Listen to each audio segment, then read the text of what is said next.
of African refugees in Europe is Eritrea. Many say that they've fled chronic human rights abuses, including repression, violence and indefinite national service. Well, Eritrean authorities rarely speak to the media. Our correspondent, Nicolas Germain, met the nation's ambassador to France and asked why an estimated 5,000 of her countrymen were fleeing every month. Well, she's unconvinced that all Eritreans applying for refugee status should get it. Many European countries have a preferential treatment of Eritrea because there is a campaign against Eritrea. There is a political campaign to destabilize the country.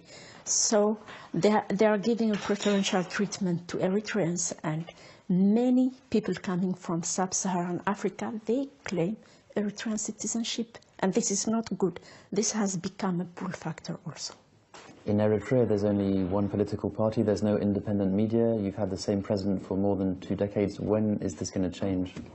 This will change with time, but we're still in a situation where there's still a threat of war. Ethiopian officials, they are still threatening Eritrea, threatening of teaching us a lesson, so still there is a threat of war. We can easily do like in many other African countries and do some fake elections and say we are doing elections. But we have to see also in many African countries, you know, presidents, heads of state are changing constitutions to have 3rd, 4th or 5th mandates, and it looks like they have implicit agreement from the international community or from rich countries, because we don't hear much criticism about them as against Eritrea. Organizations like Human Rights Watch say that in Eritrea there are political prisoners and that many of them are tortured. What do you respond to that accusation? There is no political prisoner and there is no torture in Eritrea.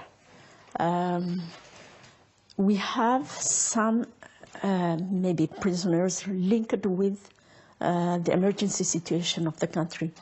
Elements which try to destabilize the country. Actions are taken by the government, and we cannot place the situation out of this context. For many years now, Ethiopia has been occupying some territories that belong to Eritrea. Why do you think the international community isn't doing anything about this? Most of Ethiopia's allies, and the biggest is the United States, they did want to satisfy Ethiopia's needs or Ethiopia's wants, because Ethiopia is their ally from the very beginning. It's a big population, it's a big market, so it's a question of geopolitical interests. Nicolas Germain there speaking to Eritrea's ambassador to France.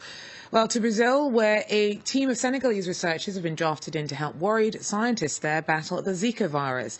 It's a mild form of dengue fever that's been linked to an increase in the number of babies born with a birth defect characterized by an unusually small head. The team, led by Professor Amadou Alpha-Sall, has been studying Zika for years.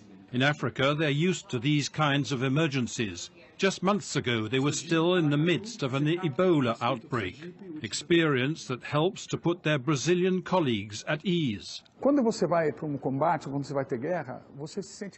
you go into combat, to war, you feel reassured when you're with people who've already been at the center of the action and survived, who know what to do in this kind of situation. It's something that keeps us calm, that reassures us, because we can sense the skill in this group. The things they're doing have already been tested. Sometimes we'll ask them, why not do it this way? And the answer is, we've already tried it. And in this case, we had problems, so this is why we're doing it another way. The Senegalese team is putting measures in place to isolate the virus. The Brazilians must be able to diagnose cases as quickly as possible. What the Dakar team is bringing is all the know-how on Zika.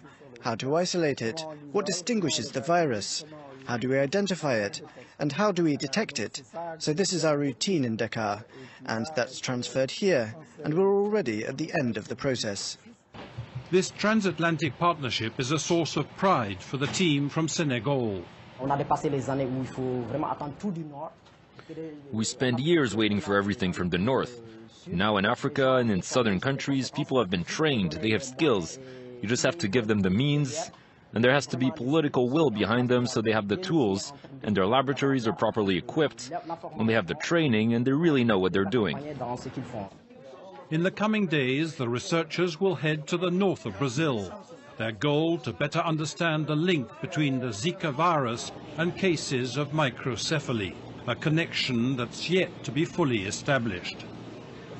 While in football, hosts Rwanda stormed through to the quarterfinals of the African Nations Championships with a victory over Gabon on Wednesday. Our Duncan Woodside was pitchside.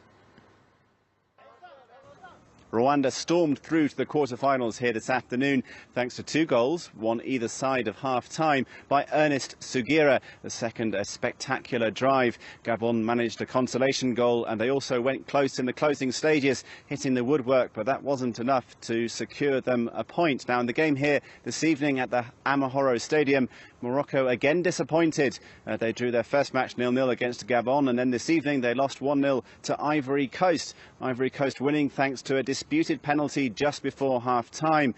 In the second half, Morocco pressed for an equaliser sporadically, hitting the bar in the early stages of that second half, but they really threatened very little in a game which was largely controlled by Ivory Coast. Ivory Coast prospects now look good in terms of their chances of qualification for the quarter-finals. Morocco, meanwhile, will have to win their final game here, and probably by quite some margin, against Rwanda in order to have any chance of qualifying for those quarter-finals.